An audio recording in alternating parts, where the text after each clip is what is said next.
ठाकरे गटाचे माजी नगरसेवक अभिषेक घोसाळकरांच्या हत्येच्या तपासावरून त्यांच्या कुटुंबियांनी आता पत्रकार परिषद घेत अत्यंत गंभीर आरोप केले आहेत। माझ्या पतीच्या हत्येचा तपास योग्य पद्धतीने झालेला नाही, आम्ही पुरावे दिले तरी अद्याप कारवाई झालेली नाही असा आरोप दिवंगत अभिषेक घोसाळकरांच्या पत्नी तेजस्विनी घोसाळकर यांनी केलाय।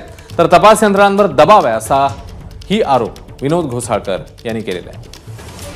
फेब्रुवारीला 2024 रोजी सायंकाळी माझे पती अभिषेक घोसाळकर यांची निर्गुणपणे झालेल्या हत्येचा तपास योग्य दिशेने होत नाही। माझी फक्त एवढीच विनंती आहे की ह्या माझ्या 2 मुलांचं भवितव्य सगळं उद्ध्वस्त झालेलं आहे, माझं कुटुंब उद्ध्वस्त झालेलं आहे। तर हायकोर्टाला किंवा पोलीस आयुक्त सरकारला सगळ्यांना विनंती आहे की ह्या प्रकरणाचा लवकरात लवकर निर्णय लावावा आणि चौकशी करावी।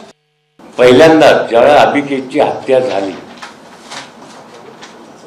त्यावेळेला माननीय गृहमंत्री त्यांनी जे माझ्या मुलाच्या हत्येबद्दल वक्तव्य केलं ते अतिशय मला दुःख देणारं होतं।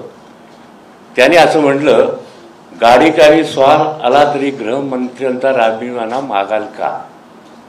अशा प्रकारचं बेजबाबदारपणे त्यांनी वक्तव्य केल्यामुळे आम्हाला असं वाटतंय की ह्या यंत्रणेवरती, तपास यंत्रणेवरती पोलिसांचा खूप मोठा दबाव आहे।